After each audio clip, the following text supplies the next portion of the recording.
Hello ladies and gentlemen, my name is Dietrich and this is my 2012 Mercedes-Benz S65 AMG. Now if you're a regular viewer of my channel, you should know that most of the cars I review I either rent off of Turo or get from a car dealership that I'm connected to, or occasionally borrow from a friend, but not this one. This one is mine. It is my personal vehicle. I have owned it for 1 year and 4 months at this point, and I've put about 7,500 miles on it. And today I'm going to review it for you, and I'm going to go over everything. I'm going to talk about how much I paid for it and what I've had to pay for in repairs in that 1 year and 4 months and 7,500 miles. I'm going to have a look at the engine and transmission because, of course, I'm going to measure out the trunk space, look at the passenger room, look at the styling, and have a look at a few of the features on this Mercedes that was the top of the line model in 2012. And as always, if some of that sounds good and some of it doesn't, check the slidey bar down below for timestamps. So we're going to start with the big one. What did this V12 AMG Mercedes-Benz cost? Well, when it was shiny and new in 2012, the MSRP on it was $217,000. But of course, I didn't pay anywhere near that because I bought it when it was 11 years old with 87,000 miles on it. Now, mea culpa, I do work for a large national chain of car dealerships, which means that I do get employee pricing and discounts on cars and parts and service and other various things. So I paid a little bit less for this car than somebody off of the street would have, all in, out the door with tax, title, license, shipping it from Texas because it did come out of state, a prepaid maintenance plan with 5 services included, gap insurance for the loan, and appearance protection. My out the door was right at $36,800. Now, it may interest you to know that dealer cost on a 3-year, 45,000-mile warranty was $36,000. So I could have doubled the amount that I spent had I bought a 3-year warranty for the vehicle, but I elected not to do that. That was why I got gap insurance instead. Now, if I didn't work for the dealer group, depending on how smooth of a negotiator I was, I would have paid $5,000 to $6,000 more for all of that stuff than I did. So that was my employee discount on the car. I paid $36,800 out the door. I have put 7,500 miles on it, so what have I paid for maintenance? Well, 2 times I paid the guys in the back who fixed the used cars $200, so $400, to reattach the front bumper because it has a habit of coming loose if you park too close to one of those kind of parking curb things and then back out. So that was $400, and then just recently I spent $2,600, which got me a new ignition coil, a new radiator, and 12 new spark plugs. So it is a V12 engine. You'd think that 12 new spark plugs, oh, I replaced all the plugs. Wrong. 24 spark plugs in this engine. That was just for one side. The ignition coil had gone bad, and apparently it also kind of kills the spark plugs when it does that. At least that's what I was told. So we replaced one ignition coil and half of the spark plugs, and it is now running well again. No check engine light, very, very smooth. And I guess the radiator was leaking, so there was that. I also do get employee pricing on parts and labor at service at a Mercedes-Benz dealer. So if I wasn't an employee, that probably would have been closer to $4,500 instead of $2,600. So another reason why I bought this car is I knew I could get a deal on parts and labor. It currently needs a couple of things. The only thing that actually doesn't work on the car is the driver's side door handle for the lock and unlock with the keyless access system. I either need to push the button on the key or use one of the other door handles. I tried to get a price quote on that. I think it's probably about $500 to replace. I just haven't done it yet because it's not that big of a deal. And the car is going to need front brakes pretty soon. I got a quote from the Mercedes dealer with my employee discount. It's $2,000 for front brake pads and rotors. I guess that's even with the employee discount because the parts are so expensive from Mercedes, so cost plus 10% doesn't help you a whole lot when the parts are so expensive to begin with. But if I go with aftermarket parts and paying my own mechanic to do it, I can probably get that done for closer to $1,000. It doesn't need to be done right this minute, but it will need to be done soon. And of course, I had 1 oil change of the 5 prepaid oil changes done as well. So that's what I've paid, basically about $3,000 in maintenance. And that got me my front bumper reattached twice, 12 new spark plugs, 1 new ignition coil, and 1 new radiator. Other than that, the car has performed extremely well. I did 1 long road trip, drove it from Orange County to South Lake Tahoe. It's the most comfortable car I've ever driven. It's the most amazing car to drive if you need to pass somebody on a 2-lane road. It really is fantastic, and I love it. And even though it relatively costs a lot of money to keep it running as far as gas and maintenance, in my opinion, it is kind of worth it. Now we're going to have a look under the hood and talk about the engine and transmission and what an engine it is. This is the M275 6-liter V12 twin turbocharged AMG engine. It has 621 horsepower and 738 torque. Now that torque number, 738, is in foot-pounds. If you go into the metric system, it's 1,000 Newton meters of torque, and it's electronically limited to 1,000 Newton meters of torque because that is all that the 5-speed 5G Tronic transmission could handle. So they limited the torque to not blow up the transmission. The 5-speed transmission is known as the AMG Speed Shift transmission in this model. It's pretty much just a beefed up, stronger version of the 5G Tronic that Mercedes used in tons of other cars for a lot of years, but it's strengthened to take the abuse that this engine can put out. Even though it only has 5 gears, you have a super lazy 250 rear end, so it will do 186 miles per hour, and that is also electronically limited, apparently, according to the internet. If you reflash the ECU and take the limiter off, it'll touch 200. I've never gone anywhere near 186 in this car.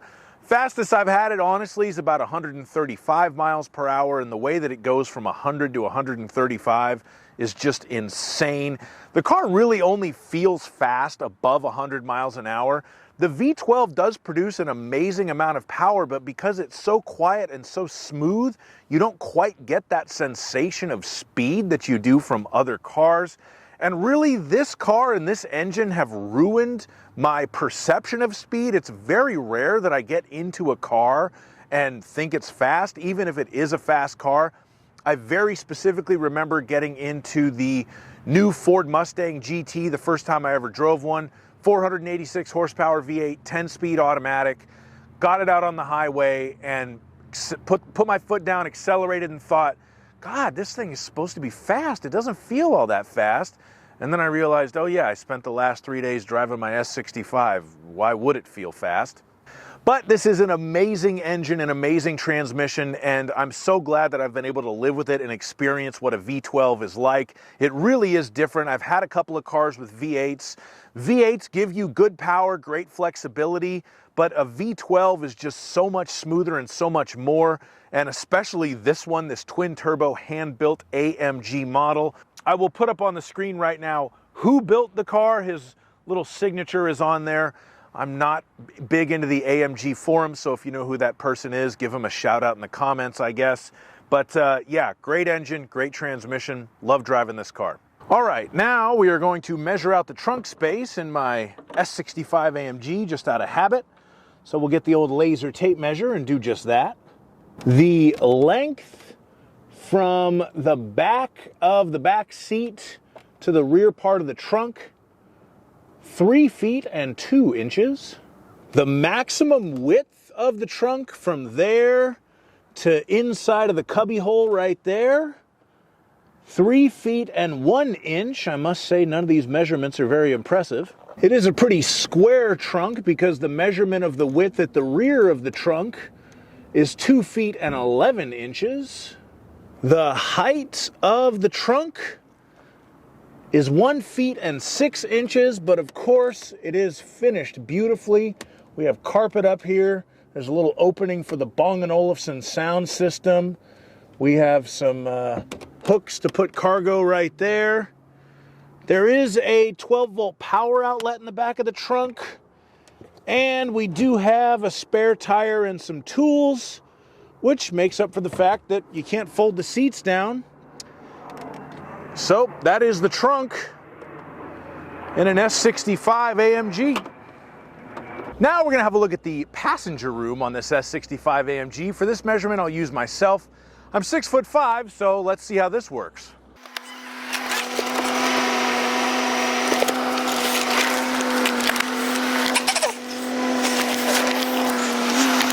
Okay, so predictably enough, there's plenty of room in this car. In the front, my knees aren't touching. I have enough headroom. I fit there. If I get in the back,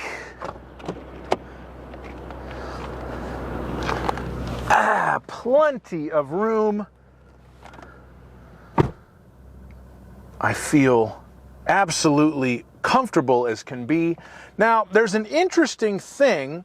When I do these tests on new cars, I talk about what features are in the back seat, and usually I'm lucky if I have air vents and USB ports, maybe heated rear seats if it's a higher end model.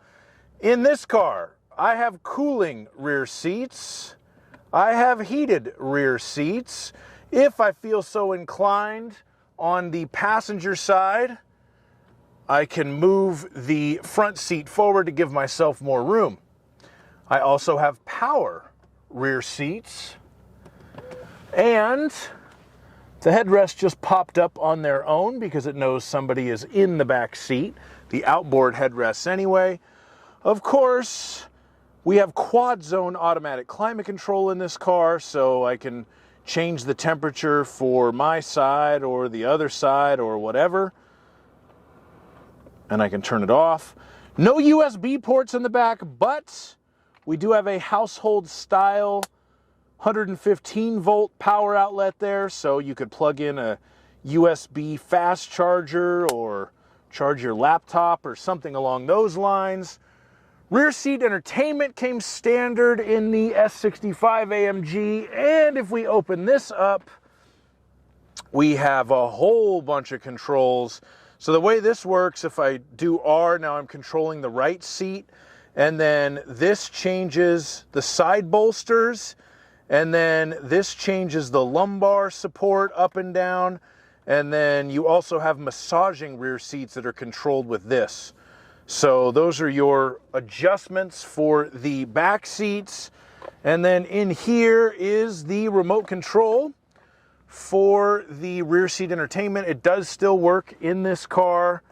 We also have sunshades, and I can control those from either side to go along with the power windows. This one right here opens up the cover for the rear moonroof if we feel so inclined. And if I hit that, then we can look at the rear sunshade as well, or not look at it, but put it up, or put it down, put it down, put it down, just to make sure you're extra comfortable. It's pretty amazing setup overall, I have to say, in the back seat of the S65. Even though this was clearly a very high performance vehicle, really the primary mode or the primary goal, I think, of the 65 was comfort. The 63 is meant to feel a little bit more Larry, a little bit more high performance, and the 65 is comfort. We've got more air vents right there in the B pillar, as well as the illuminated Bang & Olufsen sound lens. Extremely artful, extremely beautiful. Oh, and lest we forget, we have some mirrors, so we can look at how good we look in the back of the S65. Gotta love it. Now we're going to move on to the interior and talk about the features in here, and I'm just going to touch on a few of them or else we'll be here all night. There was only one actual factory option on the 2012 S65 aside from color combination, and this car is equipped with it. It's something called dual view. So the way this works is if you put a DVD into the 6CD changer in the front of the vehicle, while you're driving the car, the passenger can see the video from the DVD, and the driver just sees the navigation map or whatever information you're looking at on the command system. This is the perfect option for the man who is in a loveless marriage with his trophy wife. Put the Sex and the City DVD on, honey, you watch that and shut the hell up while we're going wherever we're going. The next thing that I want to touch on is kind of specific to the S65, even amongst S classes, and that is the leather. So the S65 was the only W221 to have the diamond stitched leather, which obviously this car has. But the other thing is just how much leather is in this car. Everything is covered with leather if it's not in the carbon fiber trim up here. And you only really notice the difference if you get into a lesser S class from this era. The cars even smell different. This car still has, I wouldn't quite call it a new car smell, but it still smells like leather because there's just so much of it. Even at the bottom of the door where you're never going to touch, that's in leather with the contrast stitching. It's absolutely amazing, and it's something that really makes this feel like a Highline product. Another thing that was optional on lesser S classes but standard on the S65 was night vision. It's not very useful, to be honest, but it is pretty cool to be able to just turn it on and see in that center screen what's ahead of you. It does help on a really dark road, I guess, but the car does have really good HID headlights, so it's not strictly necessary, but it is cool. When it comes to interior storage in the cabin, there's not a ton of it. I did test a 2009 SL65 before I bought this car, and that particular vehicle had some extremely useful storage space. This one, not quite so much, somewhat disappointingly, although the center console is a perfect place to store your wallet or business-related documents, and you can open it from either side, so that's kind of cool. Mercedes copied BMW's iDrive on the W221 S-Class. Once you get used to using it, it is actually very easy to use. I wouldn't go quite so far as to call it intuitive, but once you master it, you can really click and scroll through the menus very, very quickly, and I've come to like and enjoy using that particular system.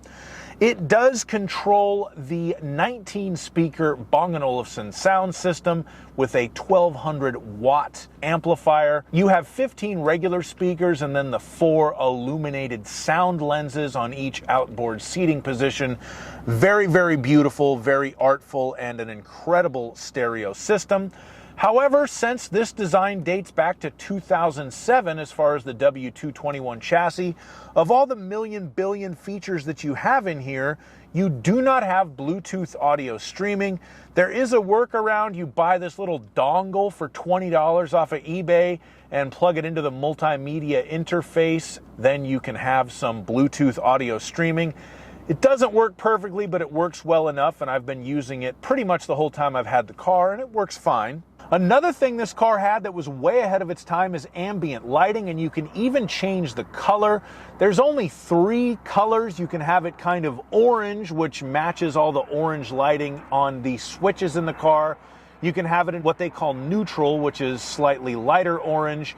And then you can have it in the sort of icy blue color as well, which then clashes with the orange lighting on all of the other buttons on the interior of the vehicle. Clearly, Mercedes would make leaps and bounds as far as this technology later on. This is an early attempt at ambient lighting, but it does have it, and it's pretty cool. On the 221 chassis S-Class, if it was an AMG or a V12, and of course this car is both, it got the ABC suspension, active body control. This is actually a hydraulic suspension as opposed to the air suspension that you got in the lesser S-Class models. I've driven other S-Classes of this year that had the air suspension. I have to say they give you a little bit smoother of a ride than this one does, but I feel like this is a little bit more controlled and composed, especially through the turns. It does give you a little bit better handling, and you can put it in a sport mode, which honestly doesn't make a huge amount of difference, but it is there if you want to push that button. And then, of course, we do have some safety systems in this car, like the pre-safe braking, which is basically emergency braking and forward collision alert. Attention assist, it'll tell you if you think you're falling asleep. Blind spot monitoring and lane keeping assist. These were all standard on the 2012 S65, as well as the Distronic adaptive radar cruise control. Fast forward 12 years and none of these features are really all that impressive. The base model Nissan Kicks that I drove last week had all this stuff, but For this Mercedes to have it back then, it was pretty advanced. Not a lot of cars had it in 2012. Thank you so much for watching my review of my S65 AMG. This really was a dream car for me when I got it, and to be quite frank, it's even better than I expected that it would be. I love this car. I am a little bit scared of the long-term repair costs, but I'll probably get rid of it someday sooner or later. So for now, I'll enjoy it while I have it. Thank you for watching my video. Please like and subscribe and have a great day. Bye-bye.